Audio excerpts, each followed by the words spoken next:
Pemirsa, berikut kita simak wawancara eksklusif kami bersama Dirjen Peternakan dan Kesehatan Hewan Daerah Iketut Diar Mita MP dengan topik penyelamatan dan evakuasi ternak pengungsi Gunung Agung. Selamat menyaksikan.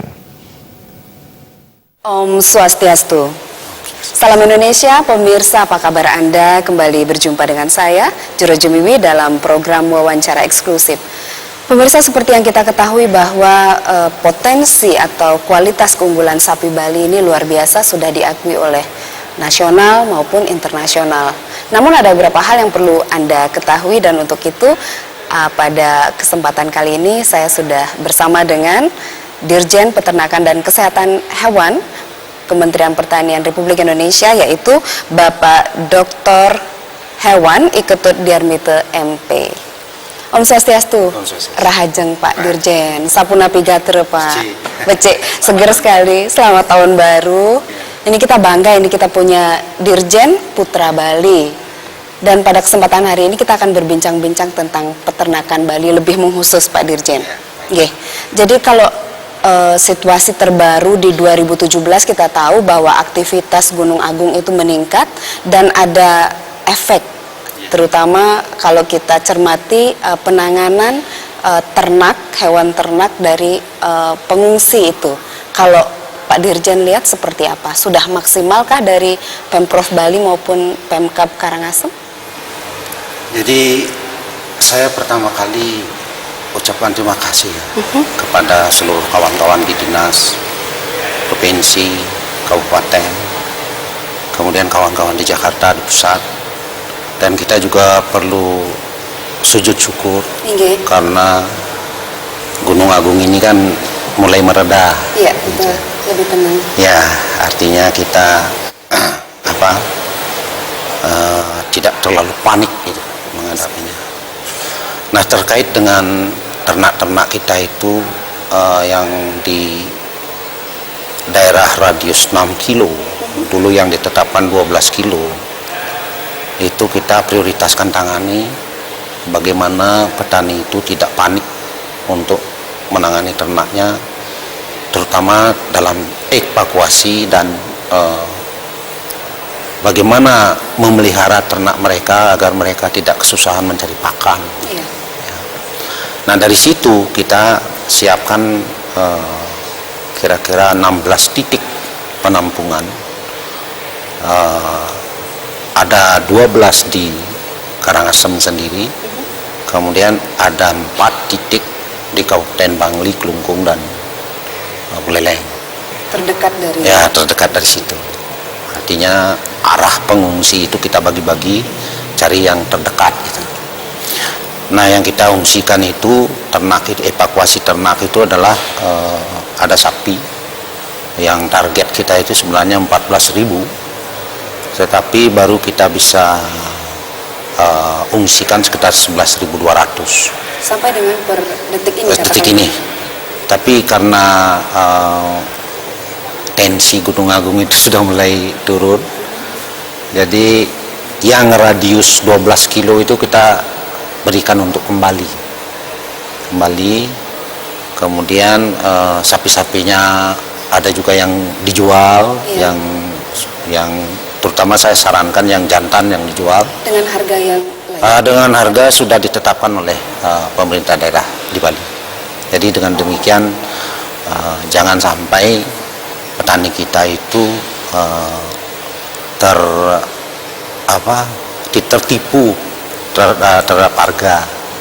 Jadi petani itu dapat harga yang wajar.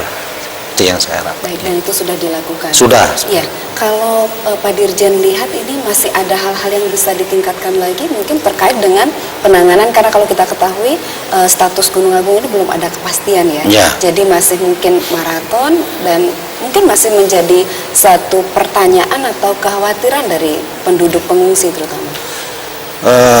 Yang terpenting adalah public awareness ya. Iya. Public awareness. Bagaimana kita bisa memberikan suatu awareness kepada masyarakat sekitar Gunung Agung itu mengikuti dengan sebaik-baiknya apa yang dilakukan disarankan oleh BBNPB itu.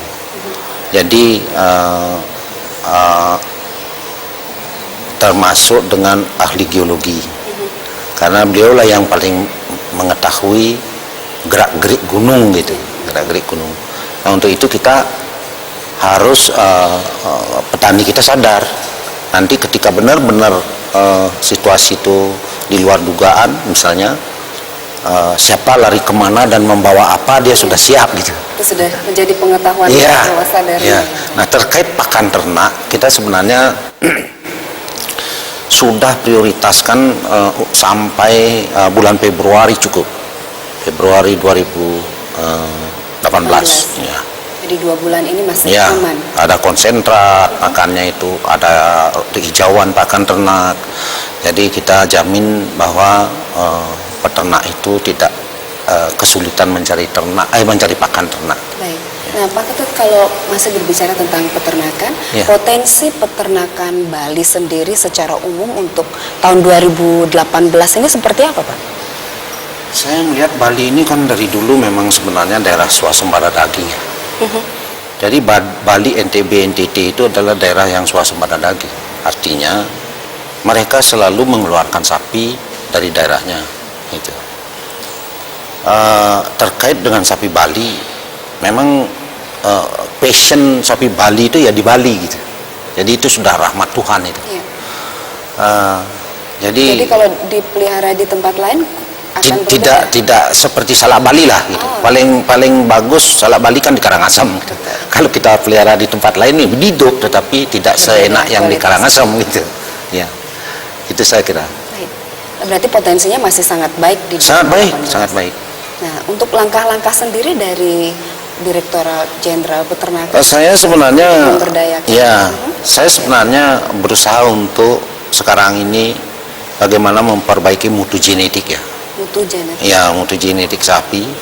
Karena sapi Bali dari hasil penelitian kawan-kawan kita di PB gitu ya. Bahwa sapi Bali itu selain makin mengecil juga mau menek gitu. Jadi ada penelitian. Ada penelitian yang mengatakan seperti itu. Itu berarti penurunan kualitas atau Iya, seperti apa? genetik, mutu genetik karena inbreeding. Inbreeding. Nah, untuk itu saya menggalakkanlah yang namanya Upsus Siwabi itu. Ya, upaya khusus sapi indukan wajib bunting dengan memberikan sperma atau straw kepada kawan-kawan di Bali, khususnya tentang sapi Bali, gratis gitu, dengan kualitas sperma yang bagus, sehingga dengan demikian tidak terjadi inbreeding lagi. Nah, nanti akan diharapkan kelahiran sapi-sapi yang berkualitas baik gitu. Oke. Berarti ini masuk dalam program pembibitan bibit unggul seperti itu? Di sini kita dari program kita itu ada yang upaya khusus, Iya. ada juga yang dari perbibitan. Jadi dua paralel kita berjalan. cari dari dengan dua cara gitu. Nah, kemudian saya juga berusaha bagaimana caranya untuk menekan pemotongan betina produktif yang ada di Bali ya. Iya. Karena di Bali ini lumayan tinggi Untuk pemotongan betina yang masih produktif ya. produktif. Untuk itu saya bekerja sama dengan Baharkam Mabes Polri, dan hasil kerjasama ini saya melihat ada tren yang sangat signifikan Perbaikan. bahwa pemotongan mulai menurun. Ya. Baik, itu biasanya kalau dikatakan sapi betina yang masih produktif itu mungkin usia berapa, seperti apa untuk siap dipotong?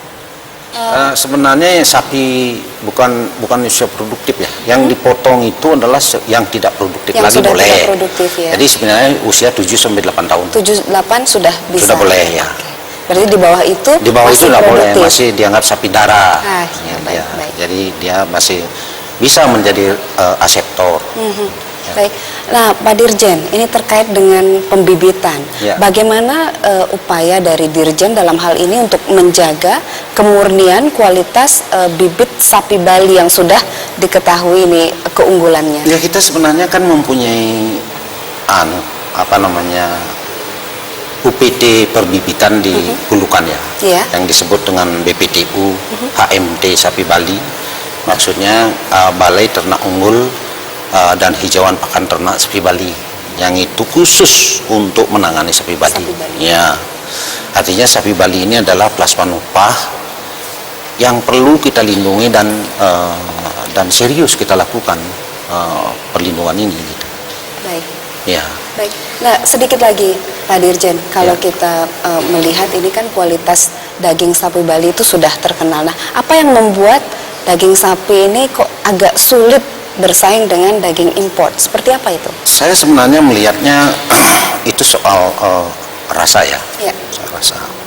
Kedua, memang kita harus mengakui bahwa tingkat kekenyalan daging sapi Bali itu dibanding dengan sapi impor itu jauh lebih empuk. Karena marbling daripada sapi Bali itu lebih berotot dia. Jadi kalau sapi itu Sapi impor ototnya lemak ototnya itu lebih banyak dia. Nah, sehingga dengan demikian sebenarnya sapi Bali itu sudah dilahirkan seperti itu gitu. Kita mau rubah Sudah jadi pakemnya sudah seperti pakemnya seperti itu. Sama dengan orang Bali sudah kayak begini nih gitu. Nah, Baik. dari situ tentu mempunyai pasar sendiri dia. Iya. Nah, kita sebenarnya dulu mempunyai Bali Beef ya. Iya. Bali Beef. Itu untuk branding sapi Bali itu memang penting. Saya sebenarnya berharap kawan-kawan di Bali ada investor yang menanam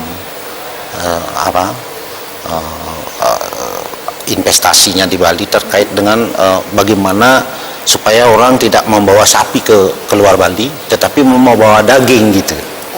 Nah, sehingga dengan demikian ada nilai tambah petani kita. Itu satu. Yang kedua, terhadap penyerapan tenaga kerja. Misalnya, ya, karena tenaga kerja, iya, karena diolah bukan diambil, bukan dijual, tapi dipetik, diolah, dijual gitu. Jadi ada Nah, itu nilai ya, yang kita inginkan. Dan sementara ini upaya dari pemerintah ada yang mendorong ke arah sana. Saya sebenarnya sempat membicarakan itu dengan Pak Gubernur ya, Iya. Pak Gubernur Bali. Beliau sangat serius dengan itu. Dan beliau sebenarnya ingin cing dengan pengetahuan dari Jepang, Iya. Wagyu dari Jepang. Nah, tapi sampai hari ini belum ada kelanjutan yang lebih signifikan ya. Tapi saya tetap bagaimana sapi Bali ini bisa mempunyai branding sendiri gitu. Seperti Bali Beef gitu. Jadi Bali Beef itu inilah daging sapi Bali, harganya lebih kompetitif, rasanya lebih baik gitu. Dan punya kekhasan tersendiri. Iya. Dan tentunya itu bisa menjadi satu ikon Bali. Iya, tambahannya. itu yang saya inginkan. Baik, Gitu, ya. Pak Dirjen, terakhir apa harapan Pak Dirjen untuk tahun 2018 dan tahun-tahun yang akan datang khusus untuk peternakan? Silakan. Jadi saya sebenarnya peternakan ini kan saya inginnya ada suatu loncatan populasi ya. Iya. Jadi bukan hanya di Bali tapi di seluruh Indonesia, karena itu memang tugas saya. Nah, untuk itulah program upaya khusus sapi indukan wajib bunting ini terus berlanjut sampai 2018 akhir, dan khusus untuk di Bali gitu. Sebenarnya kita ini semua terkait pakan, karena lalu kita berbicara tentang peternakan, ada 3 hal prinsip yang harus kita perhatikan baik-baik. Satu, masalah pakan. Kedua, masalah kesehatan. Iya. Ketiga, masalah air. Nah, baru terjadi di situ produksi meningkat atau produksi menurun. Jadi kalau ingin produksi meningkat, jaga pakannya, jaga airnya, jaga kesehatannya. Selesai. Nah, kalau ini tersedia dengan baik, semua akan clear. Akan clear. Ya. Berarti untuk 2018 upaya khusus itu masih berjalan dan ada satu catatan khusus ya untuk Ya. meningkatkan populasi Bali. Perhatikan yang 3 hal tadi begitu Ya. Pak Dirjen. Perhatikan 3 hal itu. Baik, Pak Dirjen, sekali lagi terima kasih banyak atas Baik, terima kasih waktunya. banyak. Senang Ya. sekali bisa berbincang-bincang di awal Ya. tahun.